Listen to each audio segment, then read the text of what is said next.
اهلا بكم اعزائي المشاهدين في حلقه جديده من برنامجكم الكوره مع ميجا ومباراه الجوله ال 12 من الدوري المصري اللي بدات احداثها النهارده بمباراتي الاهلي وانبي والزمالك والداخليه.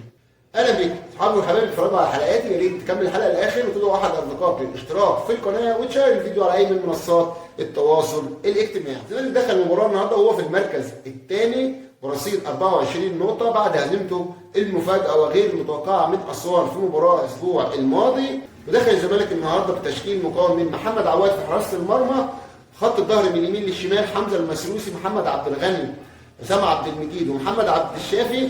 نص الملعب السيسي ورؤى، ثلاثه اللي تحت راس الحربه امام عاشور وسيد زيزو وعبد الله ليمار، وفي خط الهجوم كان سامسون. بدايه كده سبب تعادل الزمالك النهارده وافلاته من الهزيمه كان سامسون لا يصلح ان يقف على بوابه نادي الزمالك. الاعلام الزمالكاوي صور لنا سامسون ده بص يعني حاجه كده من كوكب تاني، شمشون الجبار، وزي ما قالوا كده بالنص، وطارق يحيى تحديدا قال شمشون الجبار وخالد الغندور وكلهم لعيب النهارده 3-4 فرص، يعني لا ارضيه نافعه معاه ولا ارضيه نافعه معاه ولا انفراد نافع معاه، الكوره بتجيله على راسه بتعدي تيجي قدام رجليه تعدي من رجليه، لعيب فاشل واقسم بالله لو اي لعيب تاني بيلعب يعني يوسف اسامه نبيه او حتى سيف الدين الجزيري لو كان بيلعب من بدايه المباراه وجات له الكور اللي جات لسامسون كان الزمالك كسب الماتش ده مستريح 4. بغض النظر ان هدف الداخليه في شك انه يكون تسلل او ما فيهوش تسلل ده مش شغلي، ولكن الداخليه احرز هدف في ظل استحواذ كامل لنادي الزمالك على احداث المباراه من بدايتها الى نهايتها، ولكن كان في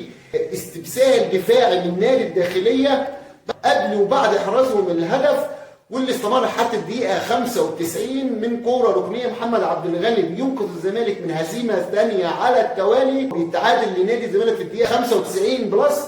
وبعد الهدف ده تقريبا الحكم صفر ما لعبناش نص دقيقه بعدها، يفقد الزمالك نقطتين غاليتين في سباق الصداره على قمه الدوري المصري.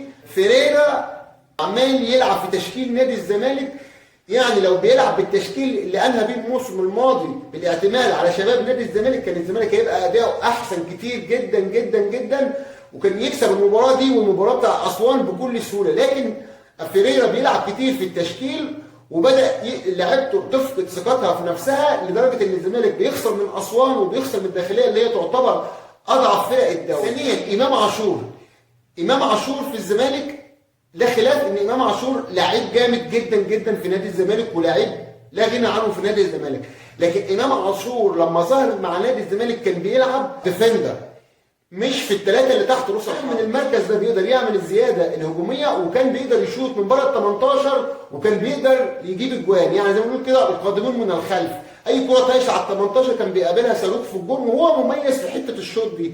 من ساعه لما فيريرا غير مركزه بقى بيلعبوا في الثلاثه اللي تحت راس الحربه، وهتلاقي ان امام عاشور كل تركيزه ان اول ما الكوره تجيله يشوط حتى لو هو مش في موضع يسمح له بالشوط المناسب، يعني اول فكره عنده التصويب وليس انه يلعب الكوره لزمايله، وده مأثر على نادي الزمالك جدا في الحته دي.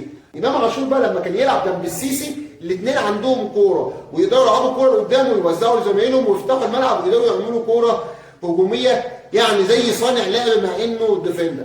وبعد نهايه المباراه يظل الزمالك في المركز الثاني برصيد 25 نقطه من 12 مباراه. نخش على مباراتنا الثانيه النهارده، وكانت مباراه قويه جدا جدا بين النادي الاهلي والنادي انبي.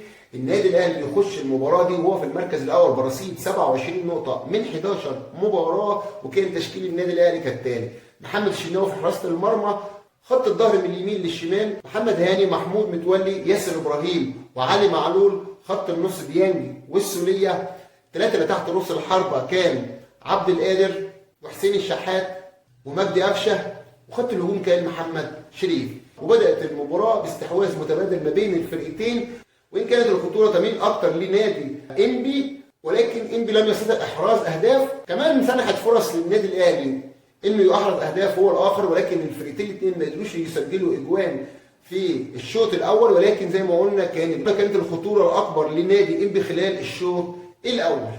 بدأ الشوط الثاني كالعاده، وبعد 10 دقائق تقريبا من الشوط الثاني او 14 دقيقه احرز النادي الاهلي الهدف الاول الجميل جدا من مجدي قفشه، وتلاقي بعد كده الهدف الثاني اليو ديانج اللي هو هدف يعني شبه مارادوني، يعني كان ترقيص كده لكام لعيب وكوره جميله في الجون. يعني تقدر تقول ان ديفندرين الاهلي كانوا السبب الاساسي في فوز النادي الاهلي، وديفندرين الاهلي لما بيكونوا في حالاتهم الفرقه كلها بتبقى فايقه. يعني السوليه النهارده للمباراه الثانيه على التوالي بيقدم من مباراه من اجمل مبارياته، وكمان ديانج النهارده بيتالق وبيسجل جون كده عنتري. يعني اللي متابع كوره لو شفت جون ايفونا في الزمالك زمان لما كان عمال يجري ومهاجمين الزمالك بيجروا قدامه قام لابب الكوره في احمد الشناوي، نفس الجون تقريبا جابه النهارده اليو ديانج. هدفين ورا اروع للنادي الاهلي، قدر من خلالهم النادي الاهلي يحافظ على الصداره ورصيد 30 نقطه من 12 مباراه. شفنا اداء انبي النهارده، اداء خططي مميز جدا، ولاعيبه متحفظه جدا جدا ادوارها داخل الملعب الهجوميه والدفاعيه. كابتن طلعت يوسف من المدرسه الكلاسيكيه في كره القدم، واللي بيقدر في المباريات الكبيره ينظف فرقته دفاعيا، ولو قدر يجيب جون يكون افضل ممكن ينهي بيه المباراه على كده، ولو ما قدرش يبقى بيحافظ على النقطه اللي هو جاي عشانها اصلا. لكن كابتن طلعت يوسف قدم مباراه قويه جدا جدا امام النادي الاهلي، وكان ممكن يجيب اهداف خلال الشوط الاول.